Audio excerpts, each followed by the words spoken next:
আসসালামু আলাইকুম। শুরু করছি মায়াবতীর ইচ্ছা পর্ব ২২। লিখেছেন ইসরাত জাহান। শাহানা পারভীনের পাশে এসে বসে মায়া। আজকের রাত মায়া এখানে কাটাবে। মন্ত্রীমশাই না থাকার কারণে মায়া তার মাকে সময় দিতে চেয়েছে।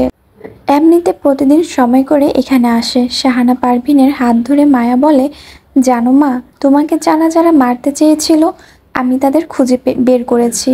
এক এক করে সবাইকে আমি শাস্তি দিব। নিজের হাতে খুন করব ওই লোকগুলোকে। দাদুকে যারা খুন করেছে, অসহায় মেয়েদেরকে যারা নিজেদের স্বার্থে ব্যবহার করেছে, সবাই শাস্তি পাবে। শুধু তুমি একটু রেসপন্স করো মা। প্রতিদিন ঘুমাতে যাওয়ার আগে মনে হয় কাল সকালে তোমাকে সুস্থ পাবো। আবার ঘুম থেকে উঠেই মনে হয় এখনই হয়তো ফোন আসবে, তুমি রেসপন্স করছো। ও মা, তোমার কিসের এত চিন্তা? আমার কথায় একটু রেসপন্স করো। আমাকে তোমার বুকে আগলে নাও। আমি যে তোমার ভালোবাসা খুব মিস করি। আমার দুনিয়া যে তুমি আর আমার মন্ত্রীমশাই। বলতে বলতে মায়ার চোখ গড়িয়ে পানি পড়ে। শাহানা পারভীনের সাথে কাটানো মুহূর্তগুলো মনে পড়ে মায়ার। কত সুন্দর দিন ছিল তাদের। সব শেষ হয়ে যায় শুধুমাত্র সোনালির আগমনে। শুধু তো সোনালি দায়ী না, এই মোহন সর্দারও নারী লোভী ছিল। সর্দার বাড়ি থেকে আসার পরও সুখে ছিল সবাই। তাহলে কেন এই দুর্ঘটনা হতে থাকলো? শাহানা পারভীনকে কেউ মারতে না চাইলে মায়া আজ এই হিংস্র হতো না। মোহন সর্দার সহ আরও সকলের বিনাশ চাইতো না মায়া। সকালবেলা চোখ পিটপিট করে তাকায় শিয়া। চোখ মেলতেই দেখতে পায় সামনে বসে আছে আদ্র। এক লাফ দিয়ে উঠে হাঁটু গেড়ে বসে পড়ে। খাটের অন্য প্রান্তে পিছিয়ে যায় আদ্র। শিয়ার এক হাত ধরে টান দিয়ে নিজের কাছে আনে। শিয়ার কপালে কপাল রেখে বলে, ভয় করছে কি? আদ্রর কপালে মাথা রাখা অবস্থায় আদ্রর চোখের দিকে তাকালো শিয়া। কোনো কথা না বলে চুপ করে আছে। আদ্র বলে ওঠে, এত ভয় পেলে চলবে? তুমি না মন্ত্রীর বোন হও, এত নরম মনের কেন? আবার স্বপ্ন দেখো অর্থোপেডিক ডক্টর হবে। আদ্রর কথার সাথে তার মুখের গরম নিঃশ্বাস বের হতে থাকে। এই নিঃশ্বাস শিয়ার চোখ মুখ ছুঁয়ে নিতে থাকে। শিয়া চোখ বন্ধ করে নেয়। চোখ বন্ধ করা শিয়ার চোখ দুটো দেখে আদ্র নেশাক্ত দৃষ্টিতে তাকিয়ে থাকে। টুক করে শিয়ার দুই চোখের আলতো চুমু খেয়ে নেয় আদ্র। কেঁপে ওঠে শিয়া। শিয়ার হাত এখনো ধরে আছে আদ্র। সেই হাত চালানোর বৃথা চেষ্টা করে যাচ্ছে শিয়া। হালকা হেসে আদ্র বলে, ভয় নেই, বেশি কিছু করব না, যা হবে বিয়ের পর। বলে উঠে দাঁড়ায় আদ্র। একটি প্যাকেট শিয়ার সামনে দিয়ে বলে, এটা পরে নিও। সারাদিন অনেক ঘুমিয়েছ, অবশ্য আমিও তোমাকে বিরক্ত করিনি। এখন জামা কাপড় পাল্টে কিছু খেয়ে নিবে। বিছানা দিকে নেমে শিয়া বলে, আমি এত কিছু চাই না, শুধু বাড়িতে যেতে পারলেই হবে। আপনার মুখও দর্শন করব না। আদ্র এক পা করে এগিয়ে আসতে নেয়। এটা দেখে শিয়া নিজেও পিছিয়ে যেতে থাকে। এভাবে করতে করতে দেয়ালের সাথে শিয়ার পিঠ আটকে গেলে আদ্র নিজেও সেখানে দাঁড়িয়ে যায়। পকেটে হাত রেখে বলে, এতটুকু মেয়ের এত তেজ যে ভালো না। চুপচাপ যেটা বলছি ওটা করো, না হলে কিন্তু আমার মাথা গরম হলে খবর হয়ে যাবে। শিয়া এবার ধাক্কা দিল আদ্রকে। ধাক্কাতে ধাক্কাতে বলে, কি করবেন আপনি? বেশিক্ষণ ধাক্কাতে পারল না শিয়া। আদ্রর পকেট থেকে একটি গুলি পড়ে যায়, যেটা দেখে শিয়া স্তব্ধ হয়ে আছে। ভয় পেতে থাকে শিয়া। আদ্র বুঝলো এখন তার মেডিসিন হিসেবে এই গুলি কাজে লাগবে। তাই গুলিটি হাতে নিয়ে বলে, দেখতে চাও কি করতে পারি? আর কোনো কিছু বলা লাগলো না আদ্রকে। লক্ষ্মী মেয়ের মতো দৌড়ে ওয়াশরুমে চলে যায় শিয়া। এই যেন এক ভদ্র মেয়ে। আদ্র হেসে দেয় শিয়ার এমন কাণ্ড দেখে। বাসায় আসতেই রাজ খবর পেল মালিনী হসপিটালে ভর্তি। সপরিবারে চলে গেল হসপিটালে। মায়াও আছে রাজের সাথে। ঘুম থেকে উঠেই খবর পেয়ে চলে আসে হসপিটালে। সোনালি খবর দিয়েছে রাজকে। হসপিটালে এসে আয়রাকে খুঁজতে থাকে মায়া, কিন্তু কোথাও খুঁজে পাচ্ছে না। আয়রার নাম্বারে অনেকবার ডায়াল করতে থাকে, সুইচ অফ আয়রার। এবার মায়ের চোখ গেল সোনালির দিকে। হাসছে মায়াকে দেখে। মাহমুদ সর্দার এসে জিজ্ঞাসা করে, কিভাবে এমন হলো? সোনালি মায়ের দিকে তাকিয়ে বলে, আপনার গুণধর বৌমা এসব করেছে। বড় আপাকে কাল নির্মমভাবে মেরেছে এই মেয়ে আর এই নার্স মিলে।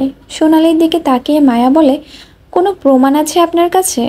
বিভান এবার বলে, প্রমাণ তো আমার বোন নিজে। ভাগ্যিস রাতের বেলা আমি আর তোমাদের বাসায় আসতে নেই।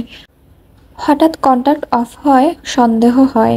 বাসায় আসার সময় দেখে ফেলি ওই আয়রা মেয়েটিকে। পুলিশের আওতায় আছে মেয়েটি। ওই বলেছে তুমি ওকে নিয়ে এসেছো এই বাড়িতে মালিনীর ক্ষতি করতে। চোখ বন্ধ করে নিল মায়া। ধরা পড়েছে সে। কিছুক্ষণ পর রাজের মুখের দিকে তাকালো। রাজের চোখ মুখ শক্ত হয়ে আছে। মায়ার এক বাহু ধরে প্রশ্ন করে, তোমার জন্যই কি আমার মায়ের এই অবস্থা? মায়া নিশ্চুপ। মিথ্যে সে বলতে পারবে না এই চোখের দিকে তাকিয়ে। মায়াকে কিছু বলতে না দেখে রাজ বুঝে নেয়। মায়াকে ছেড়ে দিয়ে বলে, তোমার থেকে এটা আশা করিনি আমি মায়াবতী। আমার মাকে কিছু করতে বলেছিলাম না তোমাকে। তুমি কথা দিয়েছিলে আমাকে কিছু করবে না আমার মায়ের। আমার কথা শুনো। আর কিছু বলার আগে মায়াকে দূরে সরিয়ে দেয় রাজ। বলে ওঠে, আর কি শুনবো? একের পর এক গোপনীয়তা রেখেছো তুমি। প্রথমে বীর, এখন মা। আর কি কি শুনতে বলো তুমি? আমি সব সময় বলে এসেছি পূর্ণ করব আমার মায়াবতীর ইচ্ছা। কিন্তু না, এখন থেকে আমি অপূর্ণ রাখবো মায়াবতীর ইচ্ছা। তোমার ইচ্ছা এখন পূরণ হবে না। আমার থেকে আমার আপনজনদের কেড়ে নেওয়া ব্যক্তিকে আমি ছেড়ে দিব না। শাস্তি তো পেতেই হবে। বলেই বের হয়ে যায় রাজ। নিজের গাড়িতে উঠে ড্রাইভ করতে থাকে। মায়া দৌড়াতে থাকে রাজের গাড়ির পিছনে। কিন্তু লাভ হয় না আর। রাজ ততক্ষণে চলে যায়। মাহমুদ সর্দার নীরব দর্শক হয়ে আছেন আজ। মালিনীকে ভালো না বাসলেও মালিনী তো তার বউ। বউ হিসেবে মনের মধ্যে আলাদা জায়গা গড়ে ওঠে মালিনীর জন্য। শিয়া ও হিয়া মা সে। রাজের সেবা যত্ন ত্রুটি থাকলেও পরিবারের জন্য একেবারে খারাপ ছিল না। অন্তত রাজ তো তাকে নিয়ে কোনো দাবিদার রাখেনি। সবাই ভালো ছিল। এখন শিয়া ও হিয়ার কাছে কি বলবে বুঝতে পারছে না তিনি। মাটিতে হাঁটু গেড়ে বসে কান্না করছে মায়া। সোনালি এসে দাঁড়ালো মায়ার পাশে। খোঁচা দিয়ে বলে, পারলে না তো বরকে আটকে রাখতে? কি বলতো, যে খেলার মাস্টার মাইন্ড আমি বিগত 20 বছর ধরে, সেই খেলা তুমি দুদিনের মেয়ে হয়ে জিতে নিবে? এটা তো হতে পারে না। তারপরেও তোমাকে আমি রাজের জীবনে ফেরত আনতে পারি। শুধু একটা জিনিস আমাকে বলে দিও। মায়া তাকালো সোনালির দিকে। বলে, কি বলবো? লকারের পাসওয়ার্ড, যেটা তোমার দাদু তোমাকে আর তোমার আগের শাশুড়ি মানে রোহিণীকে বলে রেখেছিল। ওই পাসওয়ার্ড দিয়ে দাও, বাকিটা আমরা বের করে নিব। অবাক হয়ে তাকালো মায়া। সোনালি শয়তানি হেসে বলে, কি করে জানলাম তোমার আসল পরিচয়? আসলে একটু কারেকশন করে দেই। তোমার সম্পর্কে আমাদের এমন একজন ইনফরমেশন করেছে যে তোমার অতি কাছের। তার নিজেরও স্বার্থ জড়িয়ে আছে এখানে। সেও স্বপ্ন দেখছে বিলিয়ন হওয়ার। কে সে? ওহো, তুমি না আসলেই বোকা। না হলে প্রশ্ন করতে কে সে? আরে তুমি জিজ্ঞাসা করবে আর আমি বলে দেব, এমনটা হয় নাকি? মায়া তেড়ে আসতে নেয় সোনালির দিকে। মায়ার দিকে হাত দিয়ে থামিয়ে সোনালি বলে, তুমি আমার কিছু করবে না। আমি জানি এটা। যদি করতে তো প্রথম দিন করতে, যেদিন জানতে পারো রিমুর কিডন্যাপ আমি করেছি। তোমার যে আমাকে চাই, কারণ আমার কাছে আছে সর্দার বাড়ির ব্যবসার চাবিকাঠি, যেটাতে রয়েছে তোমার দাদুর আর তোমার মায়ের স্বপ্ন। কি ভাবো তুমি আমি জানি না? তুমি এই বাড়িতে শুধু তোমার মন্ত্রী মশাইয়ের জন্য না, পুরো ব্যবসা নিজের করতে এসেছো, যেটা নিয়ে তোমার মায়ের স্বপ্ন। তোমার মাকে তো শেষ করাই হয়েছে, এখন তুমি এসেছো। মা মেয়ের কি মরতে খুব ইচ্ছা করে বলো তো? যাই হোক, তোমাকে এতদিন অনেক খুঁজেছি। পরে কোনো একভাবে তোমার পরিচয় জানতে পেরে আমি শান্তিতে কাটিয়েছি। পাসওয়ার্ড বলে দাও, দেখবে সুখে থাকবে। যদি না বলি, তাহলে আজকে একটা ডেমো দেখাবো। তোমার কাছের মানুষ যাকে তুমি করো ভরসা, সেই তোমার জীবনে থেকে কেড়ে নিবে এক এক করে সবাইকে। আমার কাছের মানুষ মানে? শুনলেই আর কিছু বলতে যাবে তার আগে মায়ার ফোন কল আসে। মায়ার রিসিভ করতে ওপাশ থেকে হাসি বলে, আমি জেনে গেছি কে কে তোমার মা ও দাদুকে খুন করতে চায়। মায়া একটু অবাক হয়ে বলে, তুমি এভাবে তোতলাচ্ছ কেন হাসি? আমাকে ওরা শ্যুট করেছে। এক এক করে তোমার কাছের সবাইকে শেষ করে দিবে। অনেক কষ্ট হচ্ছে কথা বলতে। শুধু এতটুকু বলবো, হুট করে কারো কথা বিশ্বাস করো না। প্রমাণ আমি রেখে গেছি। একটি ভিডিও ক্লিপ আছে আমার ঘরে, ওটা দেখো। হাসিকে শ্যুট করেছে শুনেই দৌড়ে নিজের গাড়ির দিকে উঠে পড়ে মায়া। হাসিকে বলে, হাসি তুমি অন্য গার্ডকে ডাকোনি কেন? হাসি কোনো কথা বলছে না, ফোনের ওপাশ থেকে শুধু পায়ের শব্দ আসছে। কিছু একটা পড়ে যাওয়ার শব্দ পেল মায়া, গাড়ির স্পিড বাড়িয়ে দিল। বাড়ির সামনে এসে মায়া দৌড়ে হাসির ঘরে এসে দেখে হাসির দু চোখ বড় বড় হয়ে আছে, পেট গড়িয়ে পড়ে তাজা রক্ত। দৌড়ে এসে হাসির মাথা নিজের হাঁটুতে রেখে মায়া বলে, হাসি কি হয়েছে তোমার? কে করেছে তোমার এই অবস্থা? ও হাসি, হাসি মা, কথা বলো, তোমার মায়াবতী মা এসেছে, কিছু হবে না, কথা বলো। হাসির কোনো সাড়া শব্দ নেই। মায়া পালস চেক করে দেখে হাসি আর জীবিত নেই। বাড়ি কাঁপিয়ে চিৎকার করে ওঠে মায়া, বলে ওঠে, তুমি ছিলে আমার দ্বিতীয় মা, আমার হাসি মা। এখন আমি কিভাবে আমার মায়ের শূন্যতা পূর্ণ করব? আমার আরেক মা যে তুমি ছিলে হাসিমা। ও হাসিমা, উঠো না। তুমি তো বলেছিলে মা সুস্থ হলে আমরা অনেক মজা করব। তুমি নাকি আমার মাকে খেপাতে থাকবে যে তুমি আমাকে মায়ের থেকেও বেশি যত্ন করেছো। কোথায় গেল এখন সেই কথা? চোখ খোলো হাসিমা, বলেই কান্না করে দেয় মায়া। মায়ার কান্নার মাঝেই সেখানে দৌড়ে আসে মিহির। মায়ার কাছে এসে হাসির মুখ দেখে পুরোপুরি চুপ হয়ে যায়। হাসির দিকে তাকিয়ে মিহির যেন থমকে গেছে, কিছু না বলে হাঁটু গেড়ে বসে পড়ে। মায়া তাকালো মিহিরের দিকে। মিহিরকে দেখে মায়া বলে ওঠে, হাসিমা আর নেই মিহির ভাই। কে খুন করতে পারে হাসিমাকে? মিহির কোনো কথা না বলে হাসির এক হাত ধরে। মৃত মানুষের হাত শক্ত হয়ে আছে। মিহির চোখের পানি ফেলতে থাকে। মায়া এদিক ওদিক তাকালো। কিছুটা দূরে হাসির শরীরের রক্ত দেখা গেল। ঠিক তার পাশে একটি ঘড়ি। হাসিকে ছেড়ে মায়া ঘড়ির কাছে আসতেই অবাক হলো মায়া। ঘড়িটি হাতে নিয়ে মায়া বলে, মন্ত্রীমশাই, ও এখানে এসেছিল? মায়ার কথাগুলো কানে আসলো মিহিরের। চোখের পানি মুছে মিহির বলে, শাহামির রাজ এখানে কেন এসেছিল? জানি না, তবে ওর ঘড়ি, এটা আমি শিওর। এই ঘড়ি আমি ওকে গিফট করেছিলাম, আমার স্পষ্ট মনে আছে। মিহির এবার মায়ের কাছে এসে বলে, তার মানে ওই আমার মাকে মেরেছে, খুন করেছে আমার মাকে? তোমার মন্ত্রীমশাই আমার মায়ের খুনি? মায়ার মাথায় কাজ করা বন্ধ করে দেয়।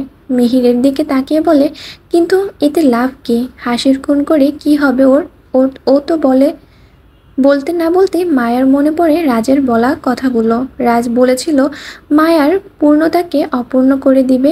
আবার সোনালি বলেছিল এমন ব্যক্তি মায়ার পতন চায় যে মায়ার খুব কাছের। মায়া চোখ বন্ধ করে বিশ্বাস করে রাজকে। এটাই তো দুয়ে দুয়ে চার হয়। আর তার থেকেও বড় কথা, হাসিকে মারতে রাজ এখানে না আসলে রাজের ঘড়ি এখানে আসতো না। এর মধ্যে মায়ার ফোনে কল আসে। নার্স কল করেছে। রিসিভ করতে ওপাশ থেকে বলে, আপনার মাকে ওরা নিয়ে গেছে ম্যাম, আমি আটকাতে পারিনি। কল কেটে দিল মায়া। চোখের মধ্যে পানি জমাট বেঁধেছে। চোখের পাতাগুলো বুঝতেই পানিগুলো গড়গড় করে পড়তে থাকে। কিছুক্ষণ পর চোখ মেলে চোখের পানি মুছে মায়া বলে, আমি তোমাকে ছাড়বো না। এতদিন এই মেহেরুন না জাহান মায়ার মায়াবতী রূপ ছিল তোমার জন্য। এখন এই মায়ার রক্তবতী রূপ তোমার জন্য, শুধুমাত্র তোমার জন্য। হাসিকে কবর দেওয়া হলো মাত্র। মায়া শাহানা পারভিনকে খুঁজতে লোক পাঠিয়েছে। মিহির চুপ করে বসে থাকে কিছুক্ষণ। মায়ার দিকে ফিরে মায়াকে উদ্দেশ্য করে বলে, আমার মায়ের মৃত্যুর বদলা আমি চাই। এটা তুমি করবে কি না আমি জানি না, তুমি না পারলে আমি নিব। মায়ার চোখ লাল হয়ে আছে। কিছু একটা ভেবে বলে, চলো মিহির ভাই, হাসি মায়ের খুনিকে শেষ করে দিব। বলে উঠে দাঁড়ায় মায়া। একটি কালো ব্লেজার সাথে গুলি নিয়ে পকেটে ঢুকিয়ে হাঁটতে থাকে। মিহির আসে মায়ার পিছনে। গাড়িতে উঠে বসতেই মায়া ড্রাইভিং শুরু করে।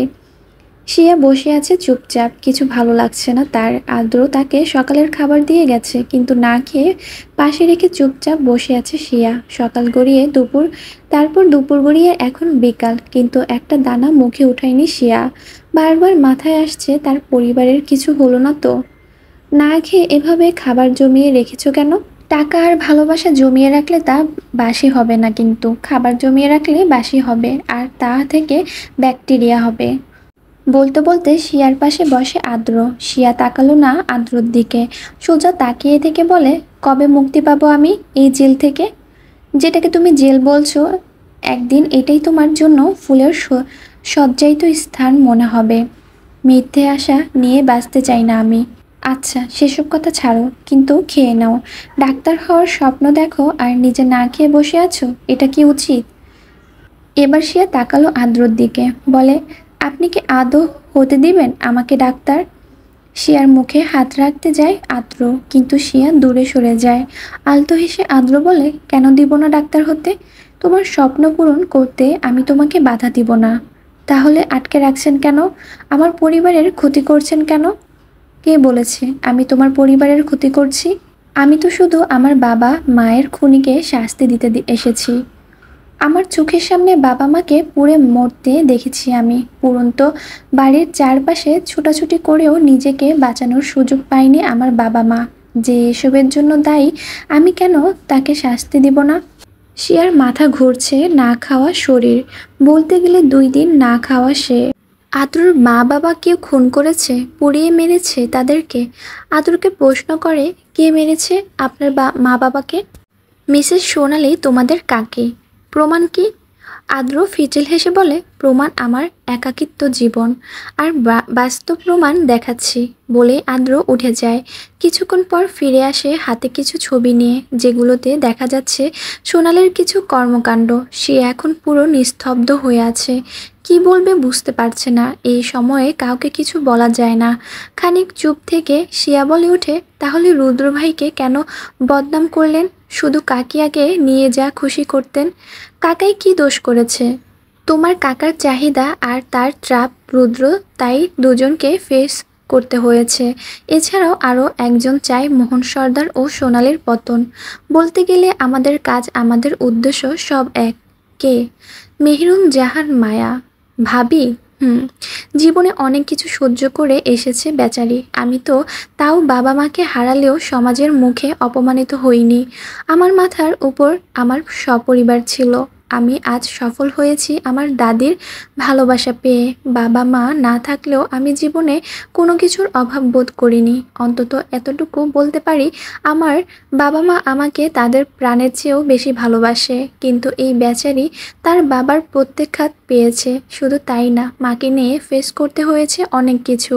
একা 2 মেয়ে মানুষ কত শত শিয়াল কুকুরের হামলার শিকার হয়েও বেঁচে গেছে। নিজেদের অনেক কষ্টে রক্ষা করেছে।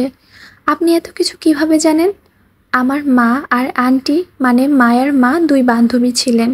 খুব ভালো বন্ধুত্ব ছিল না? ওই একসাথে এক কলেজে পড়তেন তারা। আমার মায়ের বেস্ট ফ্রেন্ড ছিল ওই সোনালির বড় বোন। যারা আপুর আম্মু? মাথা নাড়ালো আদ্র, যার অর্থ না। শিয়া বলে ওঠে, কিন্তু কাকিয়ার বোন তো যারা আপুর আম্মু। হালকা হেসে আদ্র বলে, পাপির ভার বেশি হয়ে গেছে। ওই সোনালির নিজের আপন বড় বোনকে খুন করেছে, তাই তো তাকে চেনো না তোমরা। সেই বড় বোন আমার মায়ের বেস্ট ফ্রেন্ড ছিল। সোনালির যখন আমার মায়ের পথের কাটা হয়ে আসে, তখন মা কোনোভাবে জেনে যায় মায়ার ব্যাপারে। এই এই যে তোমার কাকা মায়ার মাকে ঠকিয়েছে, তাই খোঁজ নিয়ে যখন মা জানতে পারে যে সোনালি যাকে বিয়ে করেছে তার বউ শাহানা পারভিন, তখন মা আন্টির সাথে কথা বলে। তারপর ঘটে যায় অনেক কিছু। মরে যেতে হয় আমার বাবা মাকে। কথাগুলো বলতে বলতে আদ্রর চোখ থেকে পানি পড়তে থাকে, যেন সে এখন পুরনো অতীতগুলো কল্পনা করছে। সে এবার নিজ দায়িত্বে আদ্রর কাঁধে হাত রাখে। চোখ মুছে আদ্র তাকালো শিয়ার দিকে। শিয়া বলে ওঠে, আমাকে এগুলো আগে বললে তো এত সমস্যা হতো না। আগে কেন বলেননি? তার একমাত্র কারণ তোমাকে এখানে আটকে রাখা। এই সময়টা সর্দার বাড়ির উপর দিয়ে ঝড় যাবে। মানে? সোনালি দেখতে যেমন, ও আসলে তেমন না। ওর নিজেরও আলাদা পাওয়ার আছে। ও হলো ড্রাগ সাপ্লাইকারী ও নারী পাচারের সাথে যুক্ত। হাত পা কাঁপতে থাকে শিয়ার। এতদিন খারাপ এক মহিলার সাথে এক ছাদের নিচে ছিল ওরা। শিয়া বলে ওঠে, তাহলে তো তাকে পুলিশে দিতে হবে। এভাবে বসে আছি কেন আমরা? এতই কি সোজা? জেলে দিলে উনি নিজের ক্ষমতায় বেরিয়ে আসবে। কারণ সোনালির কাছে আছে আরও এক গ্যাং, যার দ্বারা সোনালি সকল 2 নাম্বার কাজ ও নোংরামি করতে থাকে। আর তাকে হাতে নাতে ধরতে আমাদের এত নাটক। বলা চলে চিনি চিনি ছিটিয়ে দেওয়ার হয়েছে। এখন পিঁপড়া নিজে থেকে আসবে, আর তখনই তাদের বিরুদ্ধে ব্যবস্থা নিব আমরা। এত নিকৃষ্ট এক মহিলা কোনো স্বার্থে আমাদের পরিবারে আসতে গেল? কেন আমাদের ক্ষতি করতে চায় সে?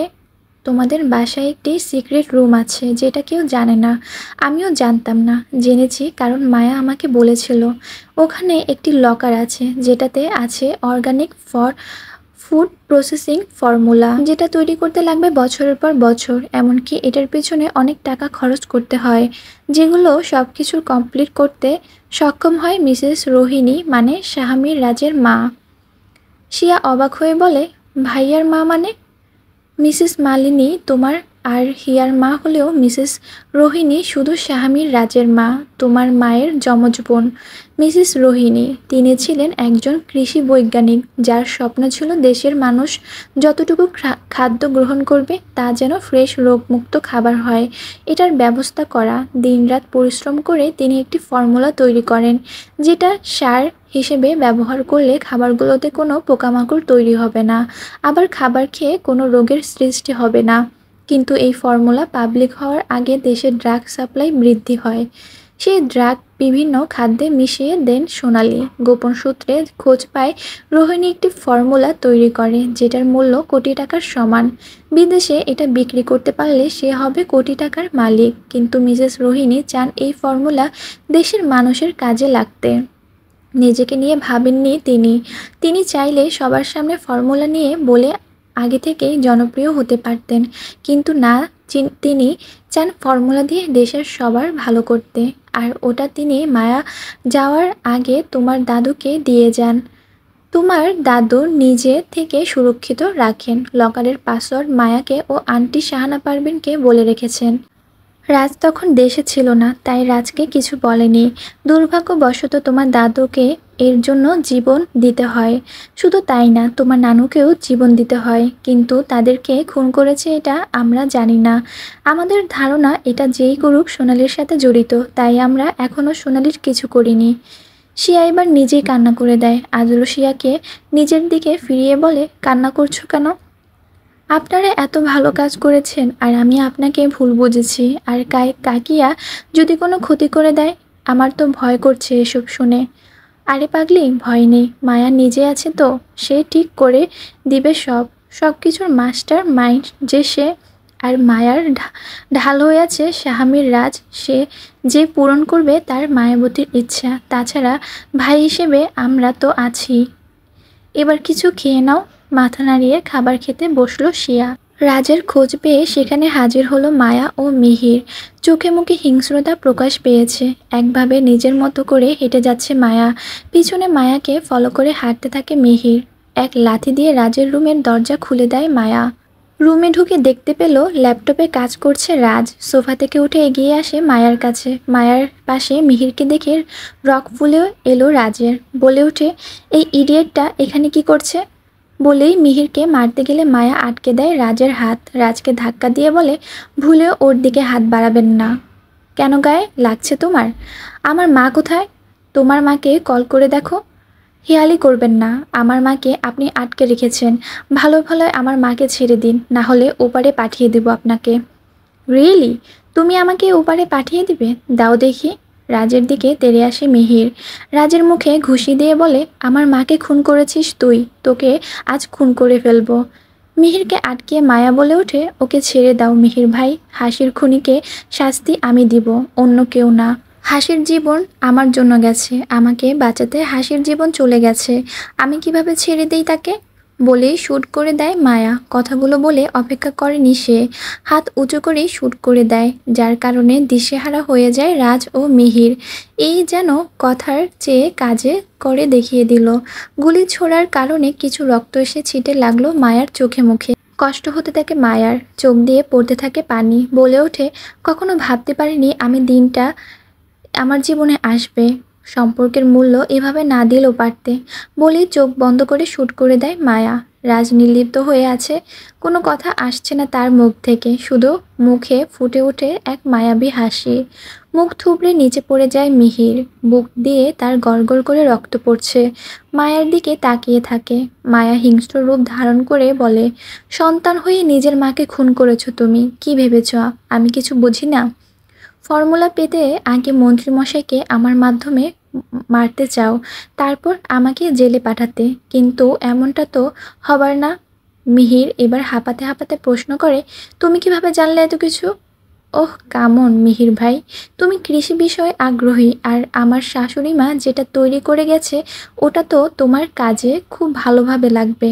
শুধু কি তাই, আমার আসল পরিচয় সবাইকে তুমি বলেছ, যেটা আর কারো বলার কথা নাই। যেখানে আমার মন্ত্রীমশাই আমার ঢাল হয়ে আছে সেখানে কি করে সে আমার শত্রু হবে? রাজ এবার তার দুই হাত দুই দিকে মেলে দিয়ে বলে, আমার বক্ষে তোমাকে স্বাগত মায়াবতী। দৌড়ে রাজের বুকে ঝাঁপ দেয় মায়া, রাজকে জড়িয়ে ধরে। রাজ মায়াকে শক্ত করে জড়িয়ে বলে, টানা 2 দিন বউ ছাড়া বুকটা আমার শূন্যতা পেয়েছিল, কবে যে আদর সবগুলোকে শেষ করে আমার শূন্যতা দূর হবে অপেক্ষায় আছি। বলে রাজ এবার নিজে শ্যুট করে দেয় মিহিরকে। মিহির ওখানেই শেষ নিঃশ্বাস ত্যাগ করে। মায়া সেদিকে তাকিয়ে বলে, now you have to pay Sonali. হিয়াকে কেউ কিডন্যাপ করে নিয়েছে সোনালির লোক। মায়ার সমস্ত গার্ড অজ্ঞান হয়ে শুয়ে আছে, তাদেরকে অজ্ঞান করে ওখান থেকে উঠিয়ে নিয়ে যায় হিয়াকে। হিয়া ছটপট করছে। হামলাকারী হিয়াকে নিয়ে বেশি দূর এগোতে পারে না, তার আগে গাড়ি থামিয়ে দেয় ড্রাইভার। বাইরে উকি দিয়ে দেখে সামনে একটি প্রাইভেট গাড়ি, গাড়ির উপরে হেলান দিয়ে আছে এক যুবক। গাড়ি থেকে কিডন্যাপরা বের হয়ে যুবকটির দিকে এগিয়ে আসে, তেড়িয়ে আসে, বলে, রাস্তার মাঝখানে এভাবে গাড়ি নিয়ে আছিস কেন? সরে যা এখান থেকে। হিয়া নিজেও গাড়ি থেকে বের হয়, কাঁপা কাঁপা হাতে চশমা ঠিক করে নেয়। যুবকটির মাথা উঠিয়ে বসে পড়ে। হিয়া তাকে দেখে হা হয়ে বলে, রুদ্র ভাই। রুদ্র চোখ টিপ দিয়ে বলে, আমার হিয়া পাখিকে উড়াল দিয়ে নিয়ে যাবে আর আমি চুপ থাকবো? এতই সোজা? রুদ্রের কথা শেষ হতেই লোকগুলো বুঝে যায় রুদ্র হিয়ার জন্য এসেছে। হাতে থাকা ছুরি নিয়ে লোকগুলো এগোতে যাবে, অমনি রুদ্র তাদের ধরে মারতে থাকে। রুদ্র ফাইট দেখে বোঝা যায় সে এসব খুব ভালোভাবে পারে। এক্সপেরিয়েন্স না থাকলে কেউ এত ভালো ফাইট করতে পারে না। হিয়া ওর ওড়না ধরে গুটিসুটি মেরে দাঁড়িয়ে আছে। লোকগুলোকে আদমোড়া বানিয়ে রুদ্র আসে হিয়ার কাছে। হিয়ার দিকে কিছুক্ষণ তাকিয়ে থেকে বলে, চলো আমার সাথে। হিয়া দূরে সরে যায়। রুদ্রের প্রতি এখনও তার রাগ আছে। হিয়া বলে ওঠে, আমি যাব না আপনার সাথে। আপনি একজন প্রতারক, নষ্ট পুরুষ। আপনার ইন্টেনশন খুব খারাপ। এখন তর্ক করার সময় না, চল আমার সাথে। বলেই রুদ্র হিয়ার হাত ধরে নিয়ে যায়। ঝাড়া দিয়ে দূরে সরে যায় হিয়া। রুদ্র বুঝলো হিয়া কথা শুনবে না। হিয়াকে পাজাকলো করে নিয়ে হাঁটতে থাকে রুদ্র। হিয়া ছোটাছুটি করে, বলে, আমাকে ছাড়ুন নষ্ট পুরুষ, আমি আপনার সাথে যাব না, আপনি বাজে লোক। রুদ্রর কানে কথাগুলো পৌঁছলেও আগ্রহী দিল না হিয়ার কথাতে। সোজা হিয়াকে গাড়িতে উঠিয়ে নিয়ে আসে নিজের ফ্ল্যাটে। ফ্ল্যাটে এসে হিয়া দেখতে পেল জেসিকে। রুদ্র জেসিকে দেখে বলে, তুমি বাইরে যাও, ওর সাথে আমার কথা আছে। হিয়া হা হয়ে আছে। জেসি আর রুদ্র একসাথে থাকে, এখন আবার এই রাতের বেলা জেসিকে বাইরে যেতে বলে তার সাথে একা ঘরে কথা বলতে চায়। জেসির পেটের দিকে তাকিয়ে হিয়া আরও অবাক, একদম স্লিম হয়ে আছে। জেসি মাথা নাড়িয়ে চলে যায়। রুদ্রর মুখে ঘাম লেগে আছে, হাত মুঠ করে শার্টের হাতা দিয়ে মুখ মুছে নেয়। তারপর হিয়ার দিকে তাকিয়ে বলে, এখান থেকে পালানোর চেষ্টা করবি না, যতদিন আমি না তোকে মুক্ত করি এই ঘরে থাকবি, বের হবি তো বিপদে পড়বি। আপনার কথায় চলবো আমি? আপনি আবার কোন উদ্দেশ্যে আছেন? যেই উদ্দেশ্যে থাকি না কেন, তোকে আমার করেই ছাড়বো। স্বপ্ন দেখতে থাকুন, বাস্তব হবে না। আমি মন্ত্রীর বোন হই, আমাকে ফাঁদে ফেলা এত সহজ না। আসছে আমার মন্ত্রীর বোন হতে, আমার পজিশন তোর ভাইয়ের থেকে কম কিছু না। কোন জায়গার মিনিস্টার আপনি? এতদিন বাবার টাকায় খেয়ে দিয়ে এখন হয়তো শ্বশুরের টাকায় চলে, আবার বেশি দাপট দেখাতে থাকে। এই অপমান করবি না, একদম চুপ। করব না চুপ। কি করবেন কি আপনি? রুদ্র এবার এগিয়ে আসে হিয়ার কাছে। হিয়ার মুখের সামনে নিজের মুখ নিয়ে স্লো ভয়েসে বলে, বেশি কথা বলিস আজকাল, চুপ না করলে কিন্তু টুকুস করে চুমো দিয়ে চুপ করিয়ে দিব। হিয়া নাকে কাপড় দিল, নাক মুখ সিটকে বলে, আপনার মুখ থেকে সিগারেটের গন্ধ রুদ্র ভাই। রুদ্র দুষ্ট হেসে বলে, মুখ ধুয়ে আসলে চুমো খেতে দিবি? ছি, কি বাজে লোক আপনি। বউকে বাইরে রেখে অন্য মেয়ের সাথে এসব বলতে লজ্জা করছে না? রুদ্র গলা ঘুরিয়ে দেখলো বাইরের দিকে, তারপর হিয়ার দিকে তাকিয়ে বলে, আসলেই তো, আমার এত সুন্দর বউকে আমি বাইরে রেখে তোর সাথে কি করছি? ধুর, আমাকে এখন যেতে হবে, থাক তুই, কোনো দুষ্টুমি করবি না, ফলাফল খারাপ হবে। বলেই বের হয়ে যায় রুদ্র, দরজার পেছন থেকে লাগিয়ে দিয়ে যায়। বের হতে হতে রুদ্র কল করে সোনালীকে। সোনালী রিসিভ করতে রুদ্র বলে, হিয়া পাখি এখন আমার খাঁচায় বন্দি, তুমি এখন তোমার কাজ সফল করতে পারো। সোনালি শয়তানি হাসি দিয়ে বলে, এই তো সাব্বাস। মায়া খুঁজতে থাকবে হিয়াকে, ও মনে করবে আমি কিডন্যাপ করেছি, কিন্তু হিয়া তো থাকবে তোর কাছে। এবার এই হিয়াকে নিয়ে ব্ল্যাকমেল করেই আমি মায়া আর রাজের থেকে সব কিছু আদায় করব। শাহানা পারভিনের কাছে এসে দাঁড়ালো মায়া ও রাজ। মায়া এসে শাহানা পারভিনের হাতে ধরে বলে, তোমার স্বামীর বাবাকে দেখো মা, আমার মন্ত্রীমশাই এসেছে, আমরা একসাথে আজ তোমার সামনে এসেছি, কিছু বলবে না? বলে মায়া দেখতে থাকে শাহানা পারভিনকে। রাজ এসে শাহানা পারভিনের হাত ধরে বলে, আড়ালে আবডালে তোমাকে অনেক দেখেছি ছোট মা, মায়াবতীর ইচ্ছেতে আমি আসিনি সামনে। এছাড়া আমি আর মায়াবতী একসাথে থাকলে ওরা বুঝে যেত যে আমি আর মায়াবতী একই উদ্দেশ্যের সামিল আছি। এবার খুব তাড়াতাড়ি সুস্থ হয়ে যাও, একসাথে মিলে আমরা সুখে জীবন কাটাবো। আন্টি 2-1 ভিতরে রিকভার করবে। ইনফ্যাক্ট আন্টির পা কাজ করতে শুরু করেছে। আজ সকালে থেরাপি দেওয়ার সময় আন্টির পায়ের ব্যথা অনুভব করে, একটু নড়ে উঠেছেন। কোমায় থাকা ব্যক্তি কখনো ব্যথা অনুভব করে না। যেহেতু আন্টি অনুভব করেছে, এর মানে উনি 70% ওকে। আশা করা যায় আমার করা এবারের অপারেশন সাকসেস হয়েছে। কথাগুলো পিছন থেকে বলে ওঠে আদ্র। মায়া ও রাজ একসাথে পিছনে ঘুরে দেখতে পায় আদ্র ও শিয়াকে। শিয়া এসে জড়িয়ে ধরে রাজকে, বলে, তোমরা আমাকে আগে কেন বলনি যে তোমরা এক হয়ে আছো? শিয়ার মাথায় হাত বুলিয়ে রাজ বলে, তার কারণ আমাদের পিছনে স্পাই লাগানো আছে। আমরা খুব সাবধানে এক এক করে শত্রুদের দমন করছি বোন। বিশেষ করে কাকিয়া, তার আশেপাশে তো আমাদের বুঝে শুনে চলতে হবে। আর আমি জানি আমার বোন তার ভালোবাসার মানুষের কাছে সুরক্ষিত আছে। শিয়া অবাক হয়ে যায়, সাথে একটু লজ্জা পায়। মাথা নিচু করতে মায়া এসে জড়িয়ে ধরে শিয়াকে। রাজ বলে উঠে, বুঝলে ভাই, লজ্জাই নারীর ভূষণ। আমাদের এই লজ্জা পাওয়া নারী দেখেই জীবন পার করতে হবে। বউ ভালোবাসলেও লজ্জাতে 10 হাত দূরে থাকবে। বড় হয়ে আমাদেরকে বউয়ের আঁচল ধরে বউ বউ করা লাগবে। আদ্র হেসে দেয়। মায়া চোখ বড় বড় করে বলে ওঠে, মুখে লাগামহীন মন্ত্রীমশাই। আচ্ছা, আজ থেকে শিয়া এখানে থাকুক আন্টির কাছে। শিয়া থাকলে ভালো হবে। আয়রাকে বাড়ি পাঠিয়ে দিয়েছি, ও এখন এখানে থাকা মানে শত্রুপক্ষ অ্যালার্ট হয়ে যাবে। মাথা নাড়িয়ে সম্মতি দেয় রাজ। মায়ার দিকে তাকিয়ে বলে, তাহলে আমাদের এখন যাওয়া যাক, সকালে তো নতুন নাটক শুরু করতে হবে। বলে মায়াকে নিয়ে চলে যায় রাজ। শিয়া আর আদ্র শাহানা পারভিনের কাছে থাকে। বাইরে বের হওয়ার সময় হুডি পরে নেয় মায়া, চোখ ঢেকে রাখা তার। মায়া এসে ড্রাইভিং সিটে বসতেই রাজ তার পাশে বসে। গ্লাস দিয়ে পিছনে থাকা লোকদের দেখে রাজ বলে, শালার শত্রুরা পিছনে থেকে লাভ কি, সেই তো বউ নিয়ে এনজয় করছি। বলদগুলো বুঝতেও পারছে না যে মন্ত্রী তার বউ নিয়ে ভালোবাসার সাগরে পাড়ি জমাচ্ছে। আচ্ছা বউ, চলো একটু ভালোবাসায় ডুব দিয়ে এই গাড়িতে। পিছনে স্পাই দেওয়া লোকগুলো ভাববে আমি ড্রাইভারের সাথে ব্যস্ত আছি। যেখানে সেখানে রোমান্স চলে আসে আপনার। কিছুটা বিরক্ত হয়েই বলে মায়া। রাজ এবার টুকুর করে চুমু দেয় মায়ার গালে, তারপর বলে, যেখানে সেখানে বউ নিয়ে রোমান্টিক হওয়ার মাঝে যে আলাদা ভালোবাসা মায়াবতী, ও তুমি বুঝবে না। মায়া ড্রাইভ করতে থাকে। রাজ একবার পিছনে দেখছে তো আবার মায়ার গালে কিছুক্ষণ পরপর চুমু দিচ্ছে। মায়া এবার রাগের চোখে তাকায় রাজের দিকে। রাজ বলে ওঠে, এভাবে চোখ বড় করে তাকাবে না তো। বউ ছাড়া 2 দিন পার করেছি। বউকে এবার আমার কাছে চাই, না হলে কিন্তু আমি সন্ন্যাসী হয়ে যাব। লাগামহীন মন্ত্রীমশাই। রক্তবতী আমার মায়াবতী। মায়া হেসে দেয়। গাড়ি এসে থামে রাজের বাংলোর সামনে। লোকগুলো সেখানে এসে গাড়ি থামিয়ে কল করে সব কিছু জানিয়ে দেয় সোনালীকে।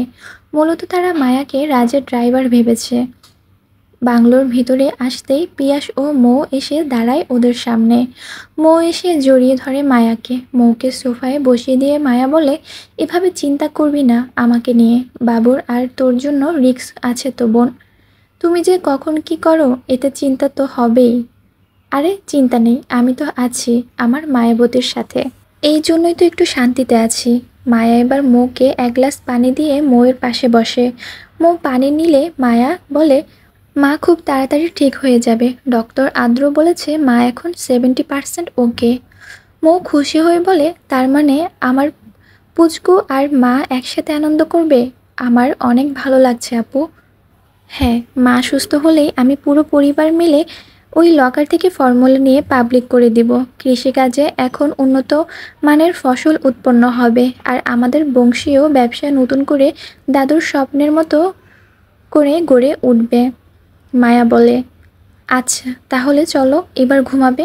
সারা রাত তো ম্যামকে দেখার জন্য অপেক্ষা করেছো। পিয়াস বলে। মায়া এবার মৌকে তাড়াহুড়া দিয়ে বলে, তাড়াতাড়ি যা বোন, ঘুম না হলে তো পুচকুর সমস্যা হবে। মায়ার কথায় আলতো হেসে ঘুমাতে যায় মৌ। ওরা ঘরের দরজা লাগাতেই রাজ এসে মায়াকে কোলে করে নেয়। মায়া অবাক হয়ে বলে, কি করছো তুমি? বউকে মন ভরে ভালোবাসবো আজ, বাইরে শত্রু ভিতরে স্বামী স্ত্রী।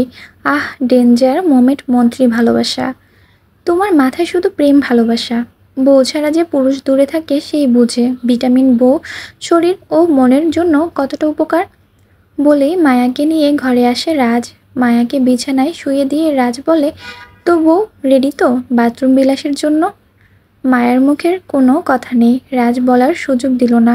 সে তার মতো ব্যস্ত তার মায়াবতীকে নিয়ে ভালোবাসতে। সকালবেলা মায়া ও রাজ ঘুমের বিভোর। ঠিক তখনই মায়ের ফোনে কল আসে। তারেক করেছে ফোন। ফোনের রিংটোন বাজতেই মায়া ও রাজ একসাথে চোখ মেলে। রাজ কিছুটা বিরক্তির সাথে বলে, বেটা বউ নিয়ে কি সুখে থাকতে পারে না? আমার বউকে রাত বিরাতে কল দেয়। রাজের মাথায় আলতো মেরে মায়া উঠে বসে। তারেকের কল রিসিভ করতেই তারেক বলে, আশ্রমে আজ নজর পড়েছে আমার শাশুড়ির গ্যাংদের। ইনফরমেশন মোতাবেক আজ বিকালে ওরা আশ্রমে বাবুর্চি সেজে আসবে। আজকে আশ্রমে অনুষ্ঠান হবে। আশ্রমের ৩৫ বছর পূর্তি উপলক্ষে এই অনুষ্ঠান। মায়ার নানু আর মা মিলে আশ্রম করেছিল। মায়া প্রতি বছর এই আশ্রমে অনুষ্ঠান করে। তারেকের কথা শুনে মায়া বলে, আমাদের আসল বাবুর্চিদের একটি করে চিহ্ন জানিয়ে দাও, যেটা আমি প্রশ্ন করলে জানতে পারবো। আর হ্যাঁ, ডেকোরেটর হিসেবে আমাদের গার্ড রেখে দিও। বাকিটা আমি আর মন্ত্রীমশাই দেখে নিব। ওকে ম্যাম, বাই বলেই কল কেটে দেয় তারেক। রাজ মায়ার এক বাহু ধরে টান দিয়ে নিজের কাছে এনে বলে, আরেকবার ঘুম দিয়ে বাথরুম বিলাস করে তারপর যাই, এখনও অনেক দেরি আছে অনুষ্ঠানের।